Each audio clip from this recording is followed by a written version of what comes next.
given, that's how we live it. Don't be mad at the system, it's simply how we've existed. I hear a lot of people talking like they politicians and choose to be an accountant.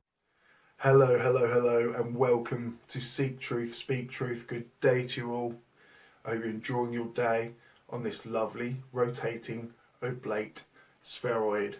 Woo! Thank you very much if you've come... Oh, I've got a desk. Makes me look even more intelligent than I am. Jokes aside. I've got quite an interesting one for you guys today.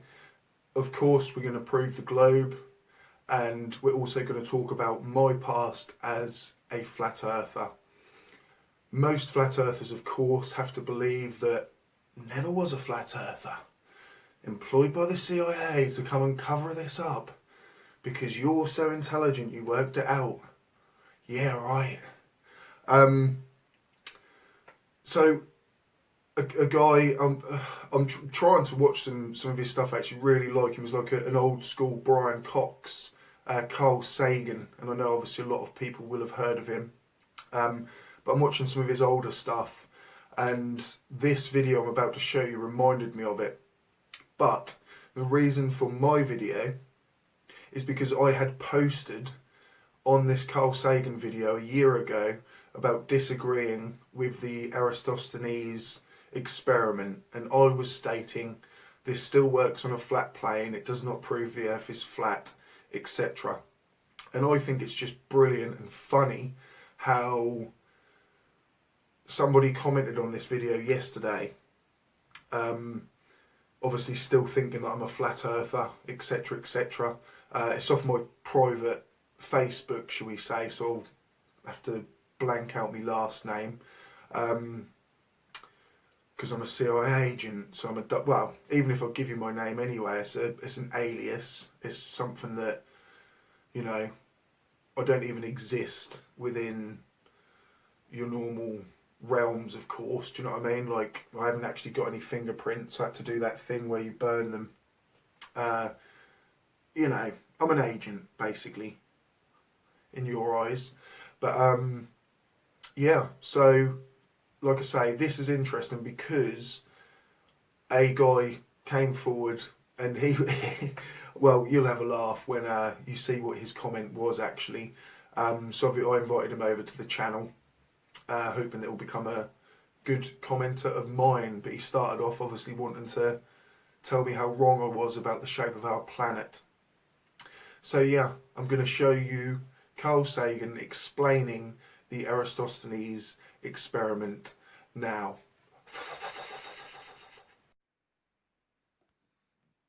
Yes, Carl Sagan. Here's a map of ancient Egypt. I've inserted two sticks or obelisks, one up here in Alexandria and one down here in Syene.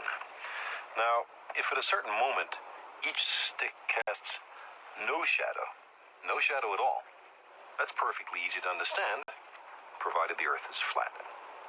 If the shadow at Syene is at a certain length, and the shadow at Alexandria is the same length, that also makes sense on a flat Earth. But how could it be, Eratosthenes asked, that at the same instant there was no shadow at Syene and a very substantial shadow at Alexandria? The only answer was that the surface of the Earth is curved. Not only that, but the greater the curvature, the bigger the difference in the lengths of the shadows. The sun is so far away that its rays are parallel when they reach the Earth. Sticks at different angles to the sun's rays will cast shadows at different lengths.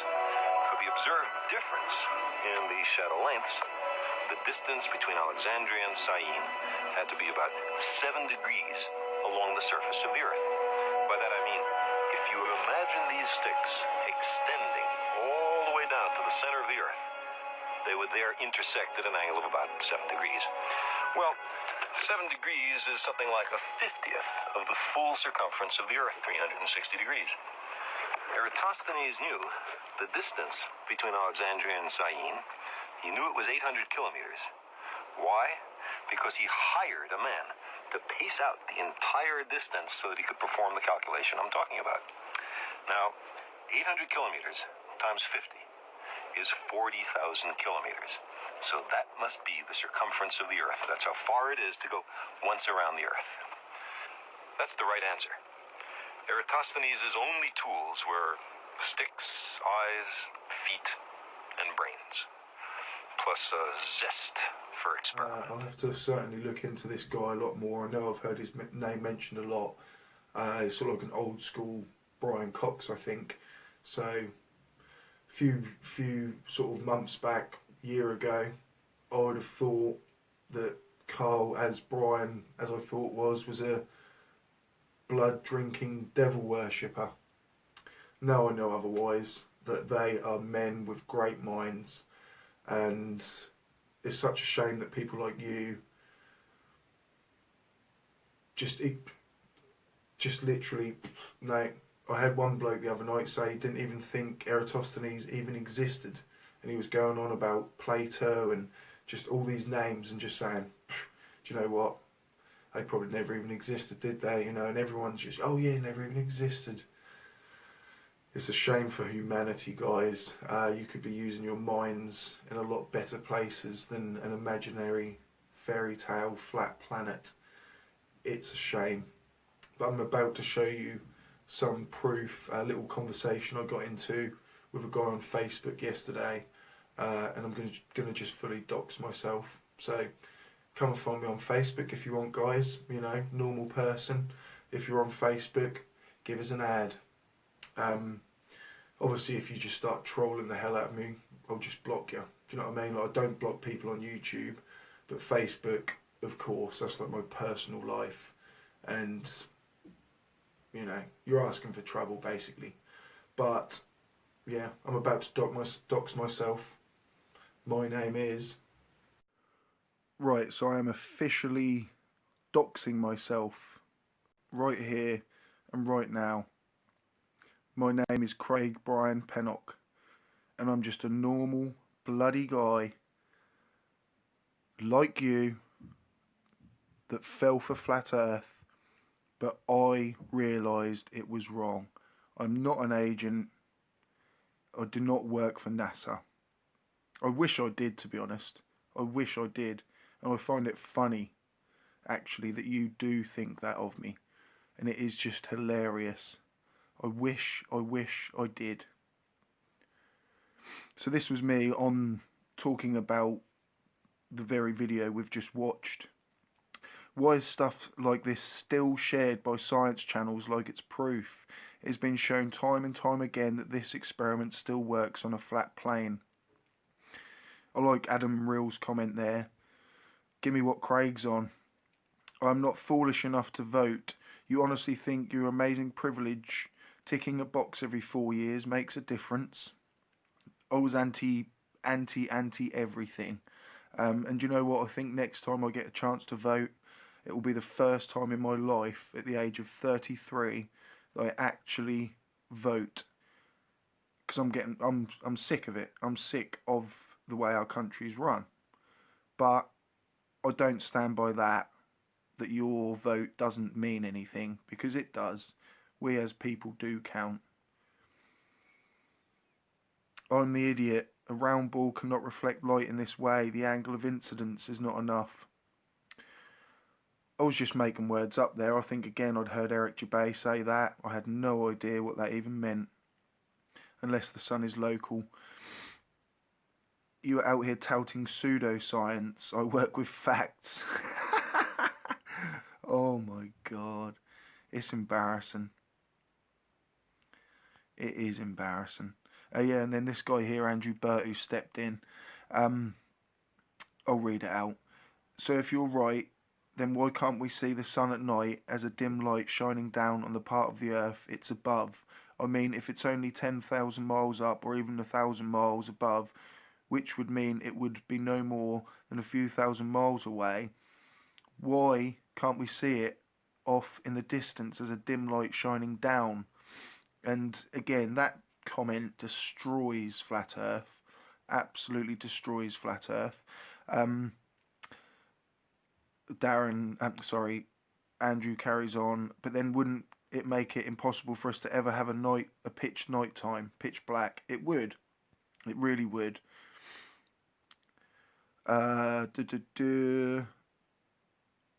the sun is only so large, much smaller than the model we go by, would it not have ran out of fuel by now? Because even a star as it is smaller size would have to be millions and millions of miles up to not stop cooking us like ants.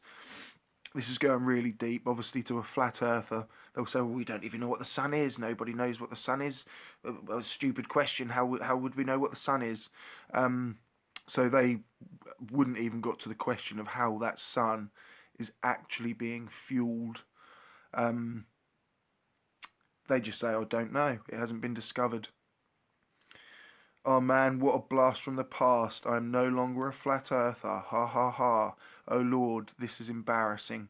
And then I just suddenly realised, here we go. Here's your proof. I now call out flat earth on your YouTube. Seek truth, speak truth. What changed your mind? Meds. LOL. Just thinking properly, to be honest.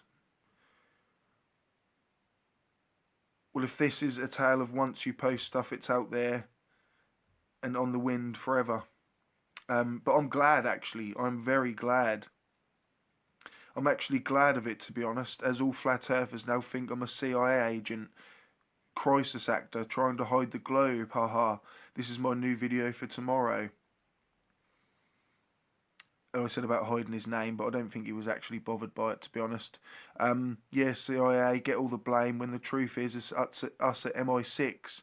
We laugh at them in the staff canteen. And I did look at his profile, actually, and he is an army guy, so I don't know whether he is MI6 and whether I am now in a doubled loop and the Earth is actually flat. No, really. Not really. Jokes aside, jokes aside. They'll think you're an agent now too. And then his comment here, you know, I'm on nights alone and I thought, you know what, let's go and find a flat earther to debate and that'll kill a few hours. But you went and let me down, now I'll have to go and hunt another one down. That did amuse me. Go on to my YouTube, dude, there's plenty. Oh goody, I'll bring a net. And then I'll leave you with this, actually. Flat earthers believing there is a debate going on between them and globers is like squirrels believing there is a war going on between them and humans. Keep safe, keep it global, and keep coming back. Given that's how we live it, don't be mad at the system, it's simply how we've existed.